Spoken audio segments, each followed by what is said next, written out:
ফোনটোৰ শব্দত গাড়ী চলাই থকা জুমিৰ ধ্যান ভাগি গ'ল আৰু তাই দেখিলে যে তাই ফেচবুক মেছেঞ্জাৰত কোনোবা অচিনাকি নম্বৰৰ পৰা এটা ভিডিঅ' কল আহিছিল। জুমিয়ে মনতে ভাবিলে, ভালে কৰিলোঁ, ভিডিঅ' কলটো নধৰিলোঁ। কোনে বা কৰিছিল ঠিক নাই। তাইৰ ফোনটোত মাত্ৰ এটা অচিনাকি নাম ওলাই আছিল, দীপু বৰা। তাই আজিলৈকে দীপু বৰা নামৰ মানুহটোক লগ পোৱা নাছিল। তেতিয়াই জুমিৰ স্বামীৰ ফোন আহিল আৰু ক'লে, জুমি, তুমি ক'ত আছা? ৰাতি আহাৰ খাবলৈ যাব লাগিছিল নহয়। দুয়োটা সন্তানে বাট চাই আছে। তাই ক'লে, মই সুস্বাদ কেক লৈ ঘৰলৈ গৈ আছোঁ। তাই আজি 22 বছৰীয়া বিবাহ বাৰ্ষিকী। কিন্তু তাইৰ মনত অকণো উৎসাহ নাছিল।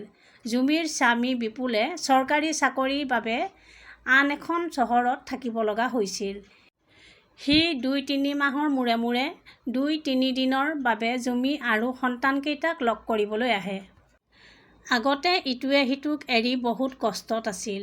কিন্তু এতিয়া ইটোৱে সিটোক এৰি থাকিব পৰা অভ্যাস হৈ গৈছিল। এতিয়া জুমিৰ এনেকুৱা লগা হৈছিল যেন তাইৰ জীৱনটোৰ আধৰুৱা হৈ পৰিছে। জুমি ঘৰ গৈ পোৱাৰ লগে লগে তাই দেখিছিল যে তাইৰ সন্তানকেইটা আৰু বিপুল দুৱাৰৰ মুখত ৰৈ আছিল আৰু তাইক এটা ফুলৰ থোপা দি কৈছিল, শুভ বিবাহ বাৰ্ষিকী। জুমিয়ে দুয়োটাৰ সন্তানক সাৱটি ধৰিলে। জুমিয়ে বেংকৰ চাকৰি কৰাৰ লগতে সন্তানকেইটাকো চোৱা চিতা কৰিছিল। সিহঁতি কি ভাল পায়, কি বেয়া পায়, সকলোবোৰ তাই জানিছিল। তাৰ পাছত বিবাহ বাৰ্ষিকৰ কেক কটা হ'ল। তাৰ পাছত সিহঁতি বাহিৰলৈ ৰাতিৰ আহাৰ খাবলৈ গ'ল। জুমিয়ে যেতিয়া খাই আছিল, তাইৰ ফোনটোত আকৌ সেই দীপু বৰাৰ মেছেজ আহিল।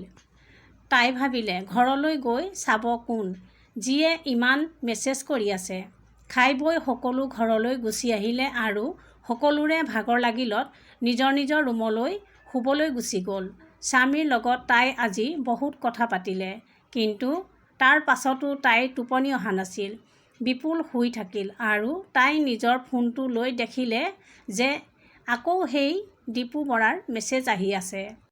ৰূপ তোমাৰ ইমান মনোমোহা আৰু চেহেৰা তোমাৰ ইমান মৰম লগা। কেতিয়াবা ভুলতে হ'লেও মোক লগ কৰিবলৈ এবাৰ আহিবা। জুমি অলপ আচৰিত হ'ল আৰু তাইৰ লাহে লাহে এতিয়া খং উঠিব ধৰিলে। তাই লগালগ মেছেজত উত্তৰ দিলে, মই তেনেকুৱা মহিলা নহয়। তোমাৰ কি লাজ নালাগে? মই 2টা সন্তানৰ মাক আৰু মোৰ এটা মৰমলগা পৰিয়াল আছে। দিফালে দীপু বৰাই তাইৰ মেছেজৰ উত্তৰৰ বাবে বাট চাই আছিল। সি ক'লে, তুমি বিবাহিত যদিও মোৰ একো অসুবিধা নাই। তোমাক মই বহুত ভাল দেখোঁ আৰু তুমি মৰমলগা আৰু ধুনীয়া। জুমিয়ে সুধিলে, তুমি মোক ক'ত দেখিলা? দীপুৱে ক'লে, তোমাৰ ফেচবুকত থকা ফটোবোৰ চালোঁ আৰু সেইবোৰ বহুত আকৰ্ষণীয় আছিল। তুমি সেইজনীয়ে যি মোৰ সপোনত আহা। সি ক'লে, অনুগ্ৰহ কৰি মোৰ লগত বন্ধুত্ব স্থাপন কৰিবানে?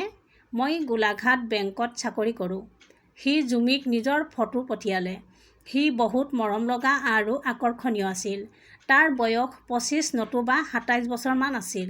দীপুৱে কৈছিল, সি অবিবাহিত। জুমিৰ হৃদয়ত ধপধপনি বাঢ়িবলৈ ধৰিলে।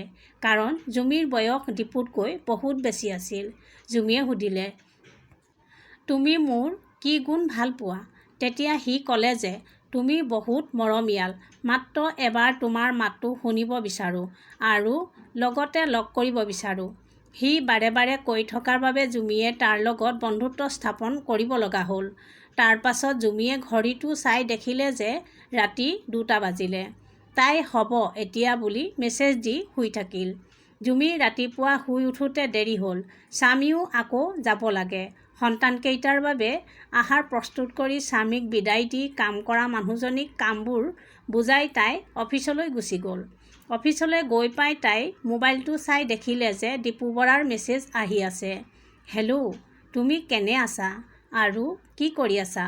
জুমিয়ে উত্তৰ দিলে যে তাই ভালেই আছে আৰু বেংকৰ কাম কৰি আছে। কাম কৰি হ'লে মেছেজ কৰিম বুলি দীপুক ক'লে। দুপৰীয়া আহাৰ খোৱাৰ পাছত তাই নিজে দীপুলে মেছেজ কৰিলে, তুমি কেনে আছা, কি কৰি আছা? সি ক'লে সি ভালেই আছে আৰু অফিচত আছে। এতিয়া এনেদৰে কথা বতৰাবোৰ বাঢ়ি গৈ আছিল। দুয়োটাই দুয়োটাৰ বিষয়ে বহু কথা গম পালে। জুমিও তাৰ ফালে আকৰ্ষিত হ'বলৈ ধৰিলে। এতিয়া তাই তাৰ মেছেজবোৰৰ বাবে অপেক্ষা কৰি থাকে। দুয়োটাই প্ৰায় 2 ঘণ্টামান ইটোৱে সিটোক মেছেজ কৰে। এদিন দীপুৱে তাইক ভিডিঅ' কল কৰিলে। তাৰ পাছৰ পৰা দুয়োটাই দুয়োটাৰ প্ৰতি আসক্ত হৈ পৰিল। কিন্তু এইবোৰৰ মাজতো তাই ঘৰৰ কাম আৰু অফিচৰ কাম ভালদৰে কৰিছিল, একো অসুবিধা নোহোৱাকৈ। জুমিৰ মনত এটা বেলেগ ধৰণৰ উৎসাহ দেখা গৈছিল। বসন্তৰ ঋতুত গছ-গছনি ফুল যেনেকৈ উজ্জ্বল হৈ থাকে, তাই তেনেদৰে উজ্জ্বল হৈ পৰিছিল। প্ৰায় এমাহমান সিহঁতি মেছেজত বহুত কথা পাতিলে। এদিন দীপুৱে জুমিক আই লভ ইউ বুলি মেছেজ লিখি পঠাই দিলে। তাই সেই মেছেজটো পঢ়ি দীপুক ক'লে যে তাই নিজৰ স্বামীক বহুত ভাল পায় আৰু কেতিয়াও তাই তাক এৰিব নোৱাৰে। দীপুৱে ক'লে সি তাইক বহুত ভাল পায় আৰু তাইক বিচাৰে গোটেই জীৱনৰ বাবে। দীপুৱে ক'লে সি তাইক মাত্ৰ এবাৰৰ বাবে লগ কৰিব বিচাৰে। জুমিয়ে নকৰোঁ বুলি তাক কৈ দিলে। জুমিৰ হৃদয়খনো দীপুৰ মৰম লগা কথা শুনি গলিবলৈ ধৰিলে। তাইও এদিন তাৰ প্ৰতি থকা মৰমবোৰ প্ৰকাশ কৰি দিলে। অচিনাকি আছিলোঁ আৰু আমি লগ হ'লোঁ অনলাইনত। এতিয়া নাজানো এনে এক পৰিস্থিতি আমি আহি পালোঁ যে য'ত মোক তোমাৰ প্ৰয়োজন এতিয়া যি হ'লেও তুমি মোৰ প্ৰেম। এইটো পঢ়ি দীপু ৰৈ থাকিব নোৱাৰিলে। সি সেইদিনা ৰাতি জুমিক 1000 বাৰ I love you, I miss you বুলি মেছেজ লিখি পঠিয়াই দিলে। সেইদিনা জুমিৰ গোটেই ৰাতি টোপনি নাহিল। তাই কিমান যে দীপু আৰু তাইক লৈ সপোন দেখিলে। সিহঁতৰ প্ৰেমৰ মাজত তাই নাইতো সন্তানকেইটাৰ কথা ভাবিছিল, নাইতো স্বামীৰ কথা। জুমিয়ে নজনাকৈয়ে প্ৰেমত ডুবি পৰিল। যেন এখন নদী সমুদ্ৰৰ লগত মিলি যাবলৈ আশা কৰি আছে, ঠিক তাইৰো তেনেধৰণৰ অৱস্থা হৈ পৰিছিল। তাই আৰু দীপু অনলাইনত প্ৰেম হৈ পৰিল। তাই ভবাই নাছিল যে তাই জীৱনত আকৌ 2 নম্বৰ বাৰ প্ৰেম হ'ব। এনেদৰে 2 মাহ পাৰ হৈ গ'ল। কেইদিনমানৰ পাছত জুমিৰ ল'ৰাটোৰ মেট্ৰিক পৰীক্ষাৰ ফলাফল ওলাল। সি জিলাৰ ভিতৰত প্ৰথম স্থান লাভ কৰিছিল। জুমি আজি বহুত সুখত আছিল। তাইৰ পুতেকে ক'লে মা, তুমি মোক লৈ দেখা সকলোবোৰ সপোন মই পূৰণ কৰিম আৰু গোটেই জীৱন তোমাক সুখত ৰাখিম। এই কথাটো শুনি তাই চক খাই উঠিল আৰু ভাবিলে তাইতো দীপুৰ লগত নিজৰ সপোন ৰচি আছে।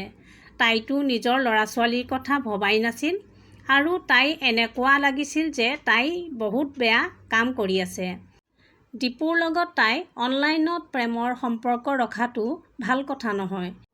যদি তাইৰ স্বামী আৰু ল'ৰা-ছোৱালীয়ে তাই এইবোৰ কথা জানে, সিহঁতি ভিতৰি বহুত ভাগি পৰিব আৰু তাই অকণমানো সন্মান নথকা হ'ব। সেইফালে দীপু জুমিৰ লগত লগ কৰিবলৈ বহুত উত্তেজিত আৰু উৎসাহিত হৈ আছিল। জুমিয়ে ভাবিলে এবাৰ দীপুৰ লগত লগ কৰোঁ, কিন্তু শেষবাৰৰ বাবে তাৰ পাছত আৰু কেতিয়াও নকৰোঁ। জুমিৰ আহিব লগা সপ্তাহত বেংকৰ কামত গোলাঘাট যাব লগা আছিল। তাই দীপুক ক'লে আৰু দুয়োটাই এবাৰ লগ কৰাৰ সিদ্ধান্ত ল'লে। 4 দিনৰ পাছত জুমি গোলাঘাট গ'ল। দীপু আৰু জুমিয়ে এখন হোটেলত লগ কৰিলে। জুমিক দেখি সি চকু ডাঙৰ কৰি চাই আছিল, কাৰণ তাই ফটোবোৰতকৈ দেখাত বেছিহে ধুনীয়া আছিল। ধুনীয়া কাজল লোৱা চকুহাল আৰু তাইৰ মিহি চুলিবোৰৰ সৈতে তাইৰ শৰীৰটো বহুত দেখিবলৈ ধুনীয়া আছিল। দীপুৱে তাইক ক'লে তুমি সঁচাকৈয়ে বহুত ধুনীয়া। আই লভ ইউ। মোক অকল জীৱনত তোমাকে লাগে আৰু কাকো নালাগে। কিন্তু আজি জুমি মনে মনে আছিল। দীপুৱে জুমিক সুধিছিল তুমি মোক পচন্দ নকৰা নেকি?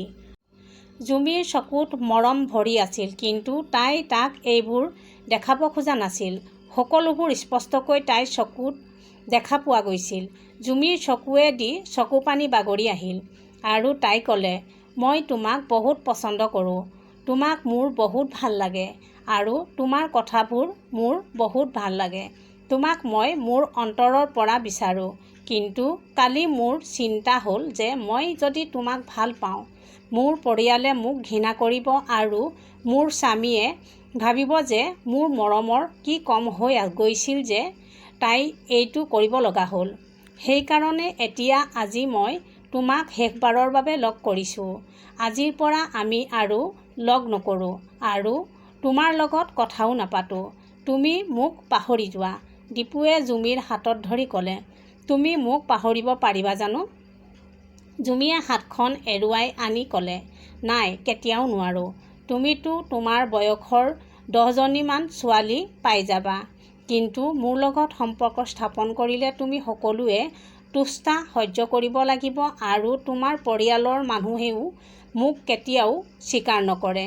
মই নিবিচাৰোঁ মোৰ প্ৰেমত পৰি তুমি বদনাম হোৱাটো।